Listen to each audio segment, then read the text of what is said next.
Well, Joseph H. Kennedy was a high school coach. He made history when he simply took a knee to pray after a football game.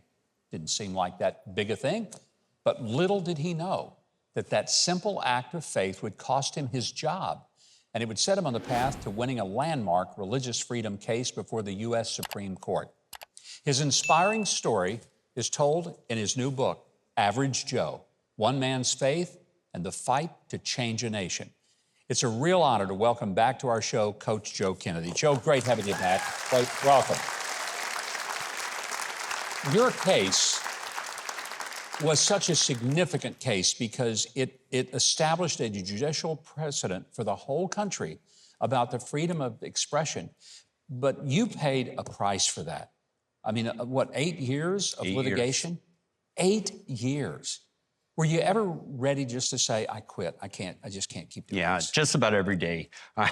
If it wasn't for my wife and God, it never would have happened. We really had to press in and just to get up every day and keep fighting. And Coach, you know, one of the things that I found out about you, you served in the Marine Corps, and for a good bit of your life, you were an atheist.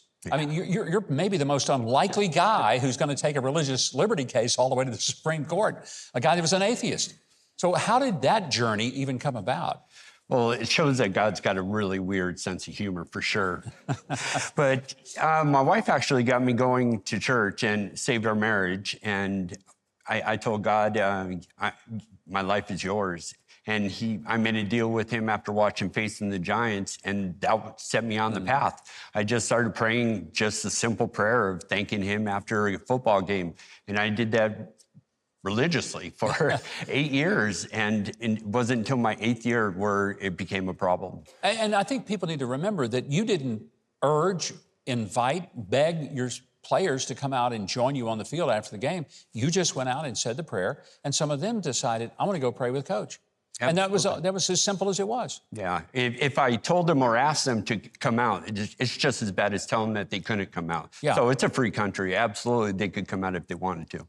But there were some people who didn't like the fact that there were students praying, and they filed a lawsuit. And the school board where you had been coach, they fired you over that, which I'm sure was a shock. It's like, what am I being fired for?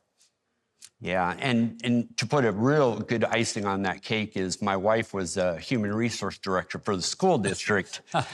So you can imagine, God's sense of humor is boundless. So yeah, it was really tough, and it put us in quite a predicament. But it was absolutely worth fighting for, every single bit of it, because the Constitution actually means something to me, and we've been giving up way too much, just little by little by little. It's about time somebody stood up and said no more. You know, I'm grateful too for your courage, as this audience is. You had some great attorneys from First Liberty, and they were very helpful in making it possible for you, providing legal counsel all the way to the Supreme Court. I think sometimes we underestimate that sometimes the battles for Christians today, not in the church, not even in the White House or Congress, it's in the courthouse. And that's where some of the big battles are going. You win the case at the Supreme Court, big deal, landmark case. You were ordered, or the court ordered the school district to re-employ you. But after a while, you decided, this isn't going to work. And so you left and started a new life. That must have also been a tough transition to make. Yeah, that was a real tough one. I was there for my reinstatement letter, so I was actually handed it. That was the awesome part of it. And then being there for fall camp. Did you say nanny, nanny, boo-boo to this? No, I'm sure you didn't. I might have, and that's why the Lord didn't pick me to do this job. But I went to fall camp, and I was at the first game. And then after that, we started praying, what's next for us, God? And he finally let us go to take care of our in-laws, my father-in-law down in Florida. Well, I think your story is one that people need to read. This book, Average Joe. By the way, the last time you were here, I told you, you got to put this in a book.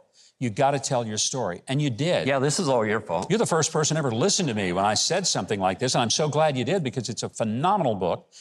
Great Christmas gift this would be for anybody who's interested in, does it matter when you stand up for your faith and take a stand? You have proven that it does. And that's the beautiful story here that I hope people will read. If you want to keep up with Coach Joe Kennedy, If you want to book him as a speaker in your community or your church, be sure to get his inspiring new book, Average Joe. If you go to Huckabee.tv, we will connect you to how to get the book and how to get in touch with Coach Kennedy.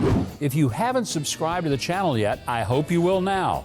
The button is just below this video, and there's a little bell next to it. If you click on those, YouTube will reluctantly start letting you know when we've got a new video uploaded.